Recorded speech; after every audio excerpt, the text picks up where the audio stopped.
তো আমরা হচ্ছে এখান থেকে প্যারাসেলিং এর এটা নিয়ে নিছি। আমাকে বলতেছিল করতে, আমার খুবই ভয় করতেছিল, যেটা সত্যি কথা।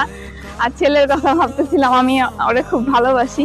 তো এখন ওনারা বলতেছে যে ওয়েট বেশি হলেও সমস্যা নেই, দুজনেও করতে পারবেন। আর ওনাদের কথা তো আপনারা শুনলেনই, ট্রাস্টেড জায়গা না হলে আপনারা প্যারাসেলিং করবেন না, কারণ এটা হ্যাঁ এটা রোমাঞ্চকর অনুভূতি। কিন্তু আমি যেটা বলবো যে আপনারা এই যে দড়ি ছিঁড়ে যায়, তারপর আমি আরো একটা জিনিস জিজ্ঞেস করছি যে মেয়েদের বিষয় কি করে, ওনারা দড়িটাই করে। হ্যাঁ, তারপরও ইনশাল্লাহ দেখি সামনে কি হয়।